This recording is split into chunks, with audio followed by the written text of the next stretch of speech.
Can truth change anything, especially in a world that's so full of violence? It's not about whether you won or lost or made change.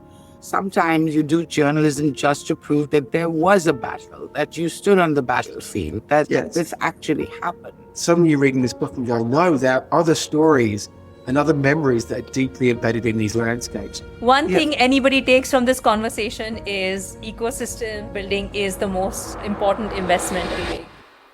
Hi and welcome to the Changemakers Book Club. So, you've died. You wake up in the afterlife. You're in a celestial visa office with no clue how you got there. And only 7 moons or days to solve your own murder. Welcome to the chaotic, comic and strangely moving world of the 7 moons of Maali, Almeida.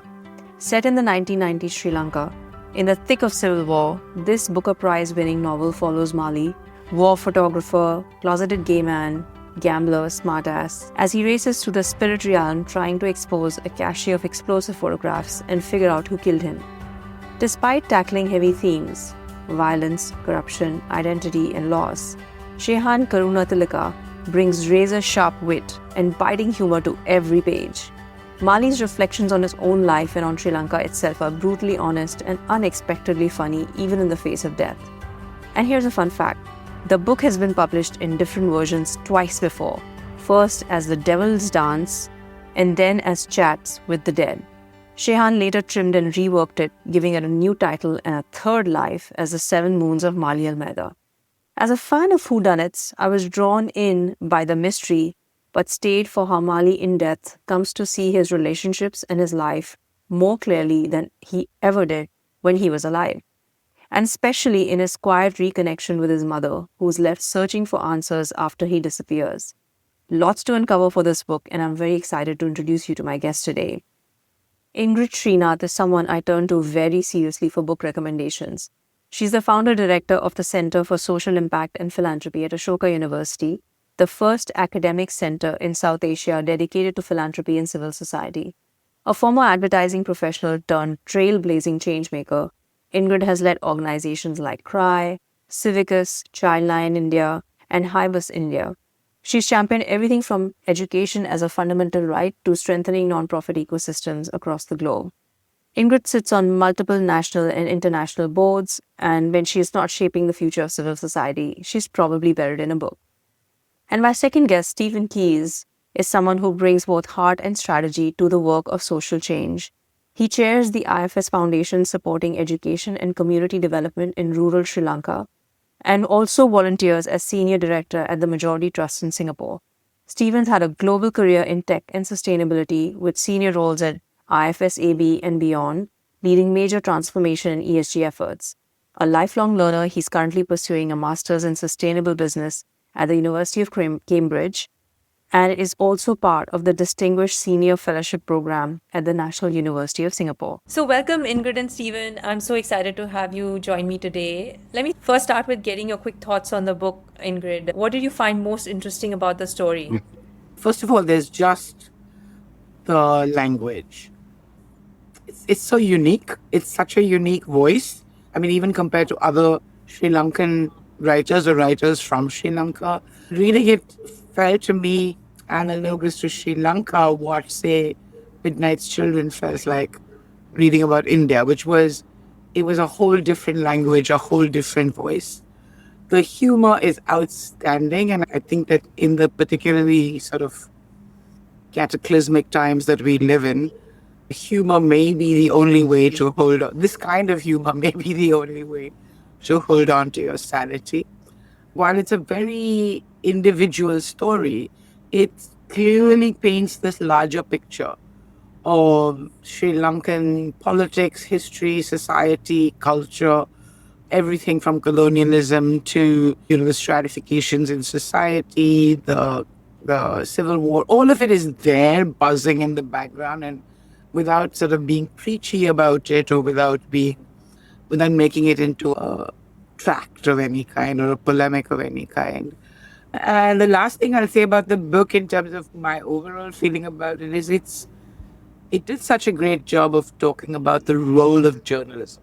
What is the role of journalism in contexts like this, at times like this, besides shining a light on the darkest aspects of our societies, bringing to light the stuff that people don't want you to shine a light on. I mean, somebody actually said this, that journalism is reporting on the stuff somebody doesn't want you to hear. Everything else is propaganda. The sort of particular role of journalism, I think, was the other thing that stood out for me.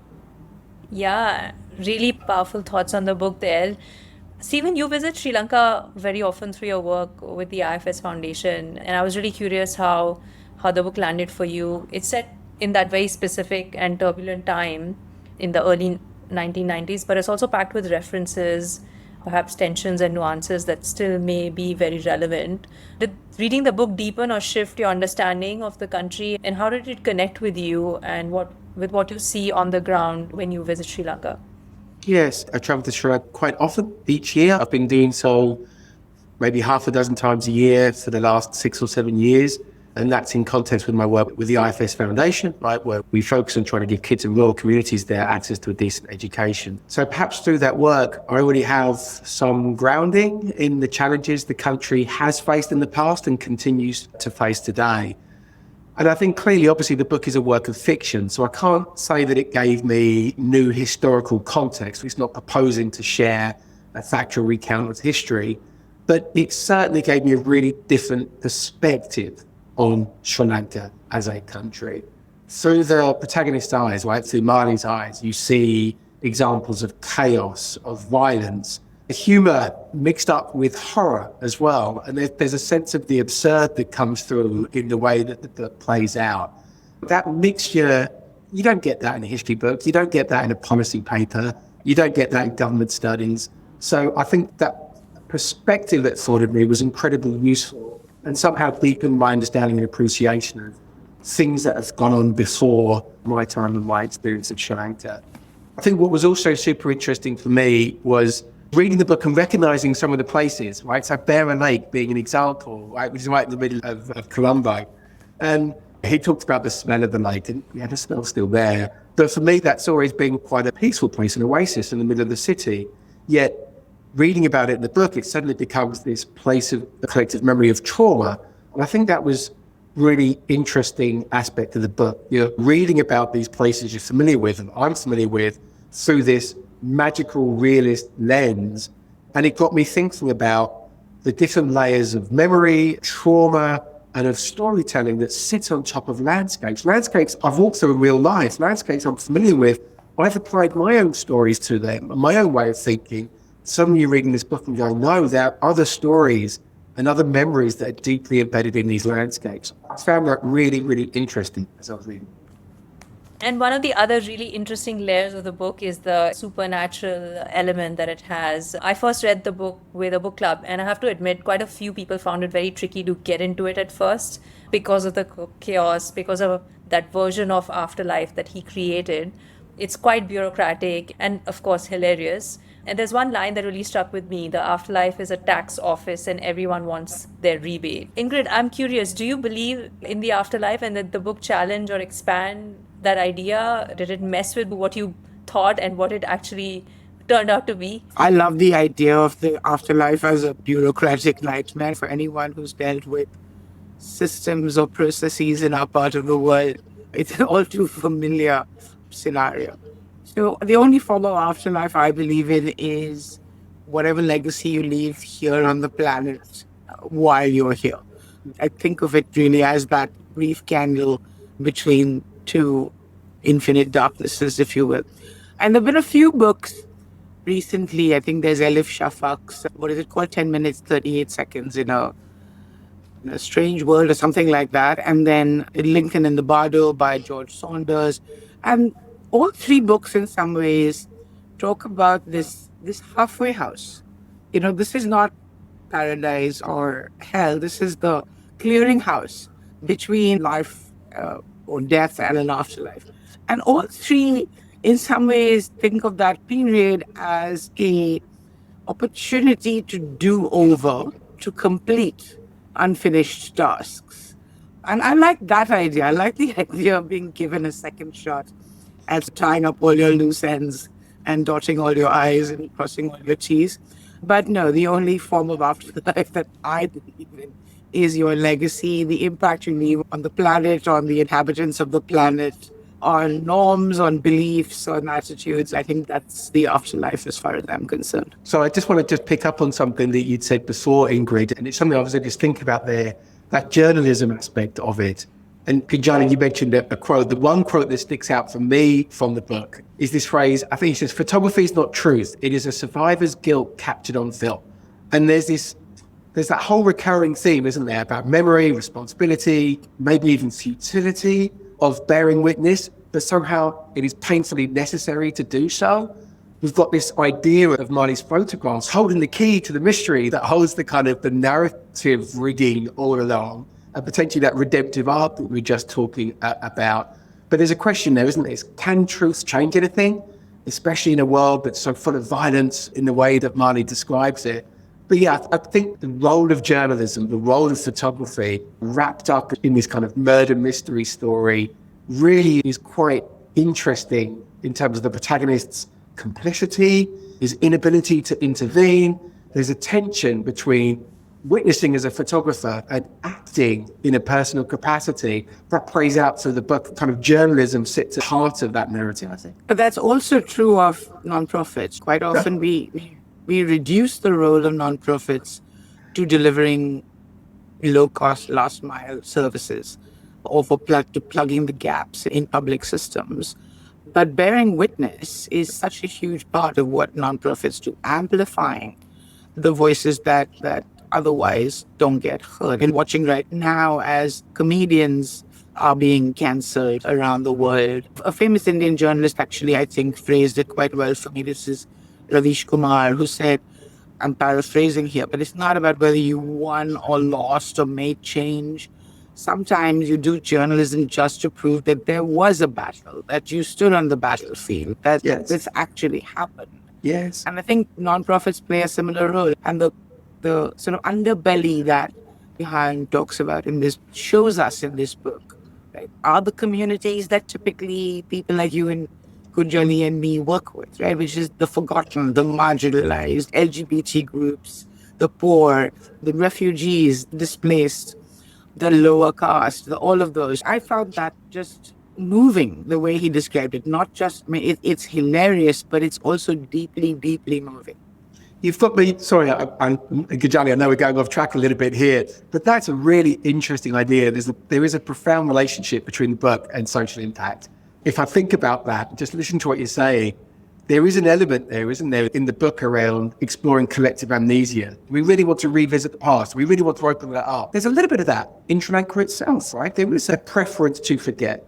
There's evidence of it here in Singapore in terms of the occupation during World War II, the willingness to forgive but perhaps to never forget. And how does that play out in today's world, right? Some of the early decisions to reform business ties with Japan quite soon after the World War II ended. It's quite interesting. And I see that as well, like you say, in the social impact world. Sometimes there is a convenient amnesia. We prefer not to think about that these things exist. Social impact sometimes is to force that back, is to be able to push back against that convenient amnesia and say, no, these things really are happening. And it's really important that we pay attention to them because they say something about ourselves as a community and as a society. And that dialogue is a really, really important part of the social impact space. So yeah. I'm reminded actually of an Irish minister who once said to civil society in Ireland as a compliment, he says, you guys are the pebbles in my shoe. Yes. It's profoundly annoying to have a pebble in your shoe. Yes. But it reminds us of the fact that the road is unpaved or you're standing amidst rubble or whatever. We're at great risk right now around the world of civil society being boxed in, of being told these are the red lines that you must not cross. That as long as you are willing to feed the poor, that's fine. As soon as you start to ask why are the poor or why can't the poor afford nutritious food, then you're overstepping a boundary. And this is now happening in this purportedly advanced democracies of the world. So there's a real call to play whatever role you can. I worked in an organization called CRY, Child Rights in You, and the founder, Ripon, he actually was asked by somebody once, what's the best thing I can do for children?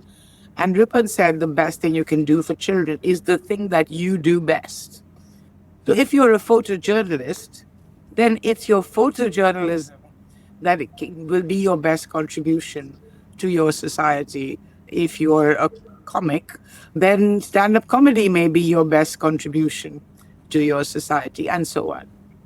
Sorry, Gunjali, this is No, this is very good. This is very interesting. No, it's no, very no. interesting. the What a thread drift has been incredible.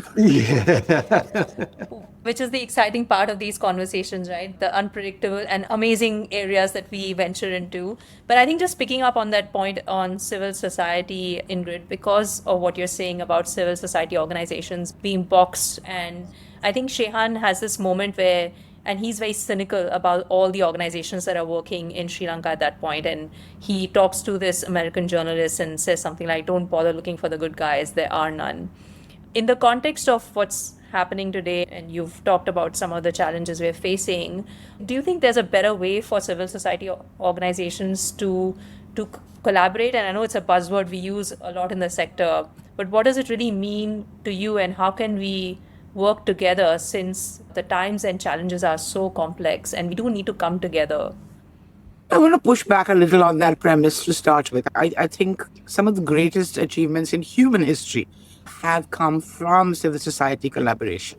If you think about the abolition of slavery, or you think about the battle against apartheid, you think about the gender movement, you think about the climate movement, all of these are, whatever victories have been won, and sometimes a victory is just preventing a bad thing from happening, not necessarily making some great advance, have actually been because of collaboration within civil society and between civil society and other actors, right? If you think of the trade unions movement, which is very much part of civil society, we have a weekend and we take it for granted, but a weekend was not a God-given right. Many groups of people across many countries had to come together just to ensure workplace safety and the fact that we could have parental leave and the fact that we could have weekends. So there's been a huge amount of collaboration. There continues to be. The other thing I want to say is the greatest disincentive to collaboration comes from donors, right? Because donors are pushing us into this Hunger Games kind of scenario, where we are going to battle each other to the death in order to survive. It's like, who's got the lowest cost per beneficiary? Who's got the lowest overhead ratio? Who's got the most compelling pathway to scale, rather than play a huge role that donors can play, which is a convening role.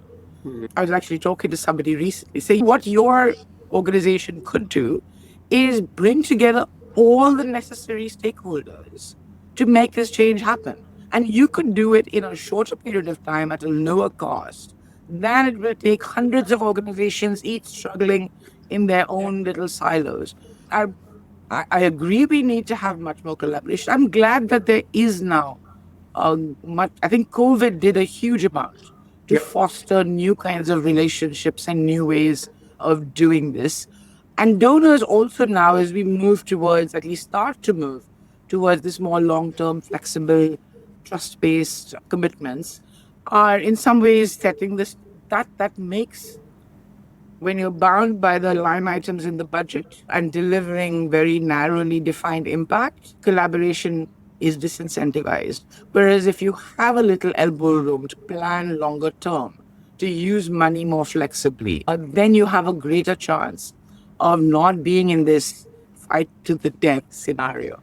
The investments in ecosystem. I'm looking at what's happening in the US right now, and I'm looking at the National Council of Nonprofits in particular, or the Council on Foundations, or all the other networks and platforms that the National Council on Nonprofits is in court literally every day, fighting every illegal, unconstitutional executive order that is issued, and single-mindedly. But they can do this because they exist and that they've existed for decades, and they've built the credibility and the networks and the authority to do this. Most of our countries, we don't have functioning national associations or nonprofits that have the freedom to take policy positions and to confront governments on what they're doing. In India, we've seen law after law being passed or amended with almost no pushback from either civil society or philanthropy. And so building that ecosystem is in some ways one of the most fruitful investments you can make as a funder, right? Because the multiplier effect is huge. So yeah, there goes my plea to donors in particular. One Yeah. thing anybody takes from this conversation is ecosystem building is the most important investment and the most fruitful investment to make. But yeah, It's Stephen. hard. One of the things I quite liked about the book was the way in which it tried to humanize that complexity that exists, right? There are no clear heroes and villains in this book. And I particularly enjoyed that because life is messy and is complex. And I don't like the Hollywoodization of storytelling. The ending, the way that everything happily resolved itself in the book, felt a little uncomfortable to me, given the complex messiness that persisted throughout the rest of the book, leading up to the final few pages. But you've got all these characters that are dead. There's rebels, there's soldiers, there's politicians, there's innocents. They're all trapped. They're all very equal. And it undermines the whole nationalist narrative that perhaps helped inform the conflict in the first place. And it perhaps calls for a degree of empathy for all those people who are trapped. So it's a whole play against that us and them thinking. I love the way that you're taking the conversation in with different directions. If I was to think about that a little bit more and think about how we might apply that to broader perspectives. And again, it's a theme in the book, this idea, if we don't confront our ghosts, how can we ever move forward? I think about the truth and reconciliation process that took place in South Africa. And I think about the importance of having that type of dialogue with that convening power of bringing people together to really understand clearly, this is what happened, just documenting it, understanding that trauma, sharing in that collective memory and holding on to it as a way of informing the way that a country can move forward. I'm wondering whether that's something that Sri Lanka still needs to come to grips with in terms of handling that collective memory and trauma. Because the latest bombs only happened, 6-7 years ago, right? Certain issues have persisted up till relatively recently. And I still feel that there's some resolution to occur there around these issues. And there's been lots of criticism of INGOs, right? In terms of displacing local organizations, in terms of being just another form of colonialism, in terms of executing agendas that may be more in sync with their home countries' goals than the local goals, and so on. But I know in the context of Sri Lanka, and certainly in the context of India, for example, gay rights would not be a thing on our landscape were it not for the INGOs who originally championed that cause.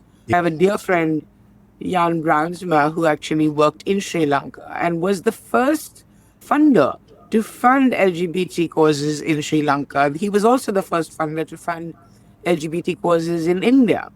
When we speak to the role of the INGOs in particular, or foreign funding more generally, which has come under criticism again now everywhere around the world, is there are causes that are so unpopular at home that no local funder can go near them.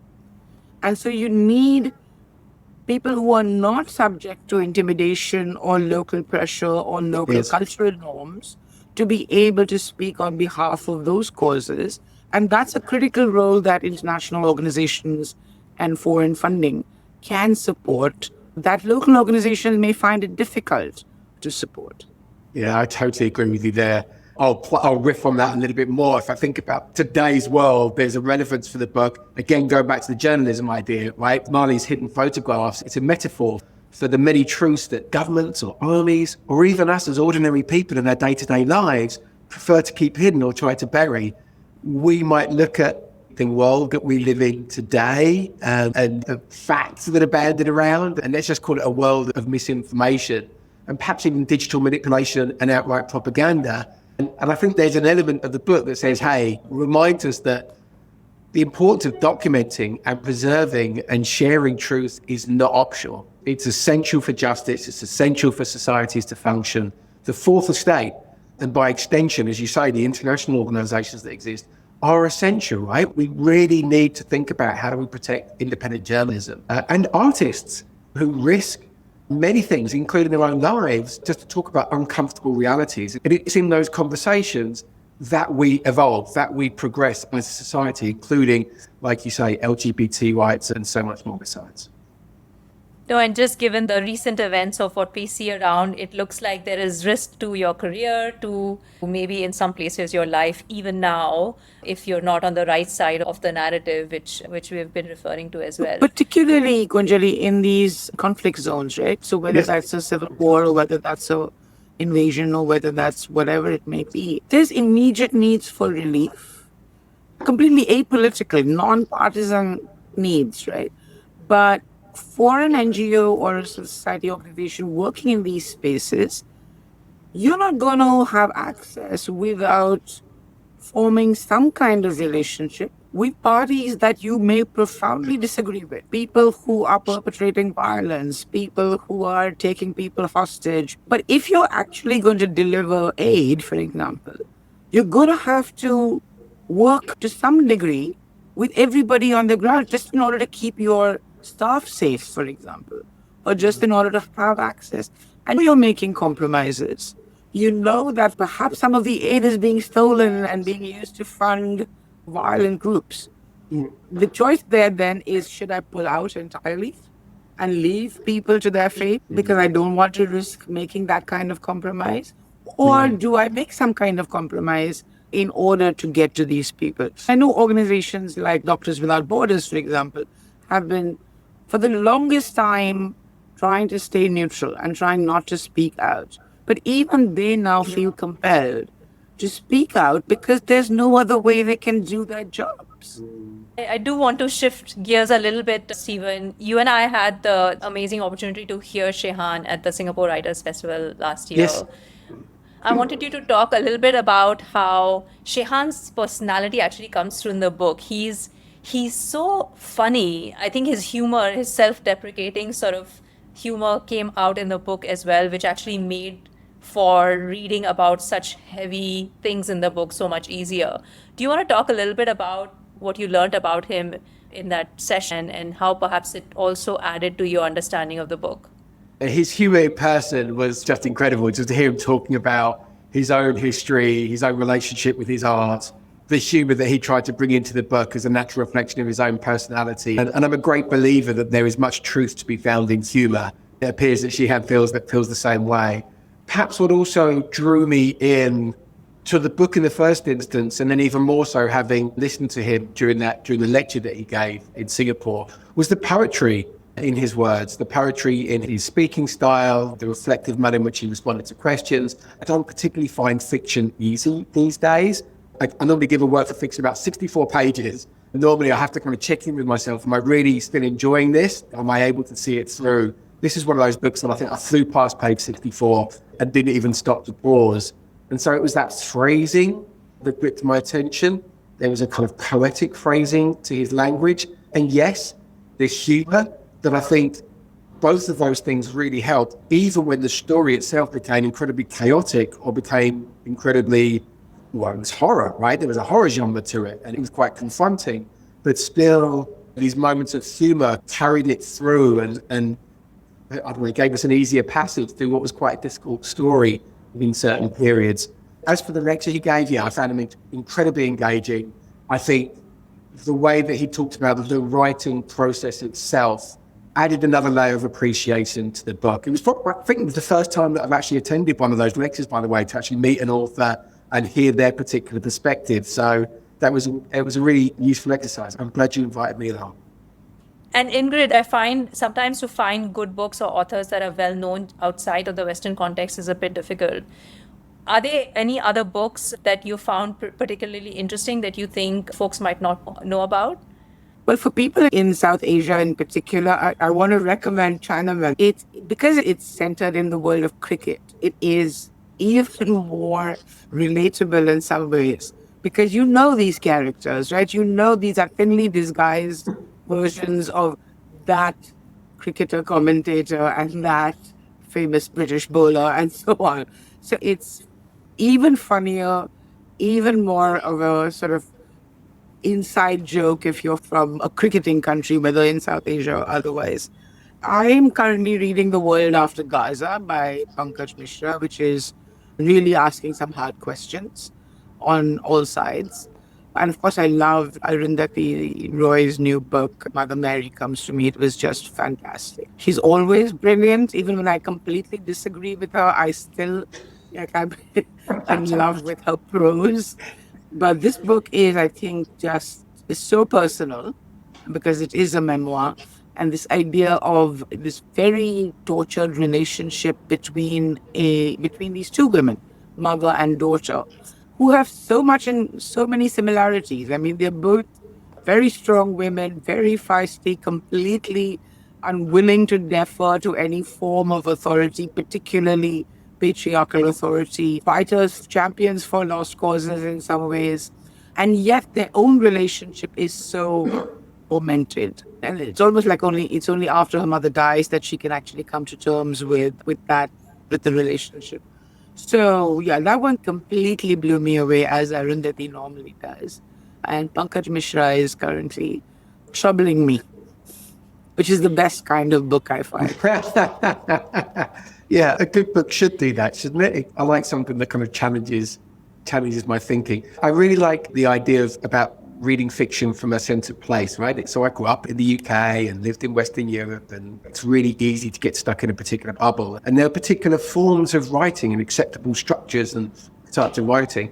And then I moved down to Australia in 2003 and then Singapore in 2018, and had the opportunity to spend a lot of time in China, spend a lot of time in other countries. I think a really good way to get to know a country is to identify some of the famous novels or works of fiction and make an effort to read them. And I'm not going to pretend they're easy, right? It's forcing yourself into a different way of thinking. I feel it just gives you a different perspective. Not perhaps a deeper understanding, I think that's overreach, but just a different perspective on different forms of thinking, collective memory, cultural value and norms. Super, super useful way to discover a new country and place.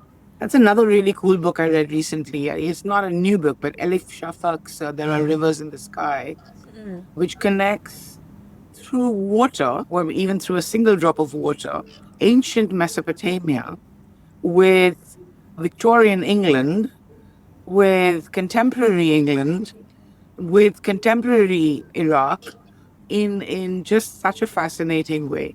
Wow. So one of the friends that I was reading the book with said, "Oh yeah, this is the same concept of Frozen 2. It's the same thing, that water has memory." And I was like, that's a great analogy, but that was a great book as well. Stephen, is there any other book that's troubling you, that you're reading that's troubling you, like Ingrid? I generally struggle with fiction these days for a whole host of reasons. I have read a couple of books recently in the world of fiction that I found quite interesting, though. There was the book Americana. I'm going to butcher her name, but Chimamanda Ngozi Adichie, I think is how you say her name. Really interesting for me as an exploration of identity, migration and belonging. Right? I was born in the UK, grew up there. I've spent a little bit of time in France and Germany. I lived 15 years in Australia, and now the last 7 years in Singapore. Someone asked me the other day, quite a simple but profound question, where is home? It's a really interesting idea. And it's not Katong where I stay. Where is home, right? What are the things that we attribute to the idea of home?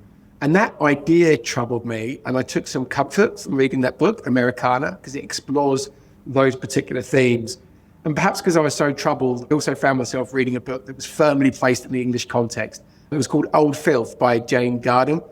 Wonderful humour, all set in a very British context, and was just superb. I could just, in the writing, I felt home, right? The language was familiar, the places were familiar, the interactions and the incidents were all strangely familiar to me. I enjoyed those two books recently. Well, I think this has been a great conversation. It looks like both Ingrid, you and Stephen would recommend the book, that you enjoyed it, and people should pick it up. I've had a fantastic time speaking to you both. Thank you for joining me. Thank you for doing this, Kunjogi. Yeah, you're doing good work, Kunjogi. Thank you very much. And thank you, Ingrid. Good to meet you. Thank you so much for joining us on today's episode of the Changemakers Book Club. I recently read The Ministry of Time by Kalaine Bradley. It's a clever and thought-provoking novel that blends time travel, politics, and love, asking us to imagine how we confront the past while navigating the future. If you like books like Seven Moons of Maali Almeida, you might want to give this a try. If you have any thoughts on today's episode or a book you'd like us to feature, please reach out. We'd love to hear from you. This is Gunjali, and thank you for listening.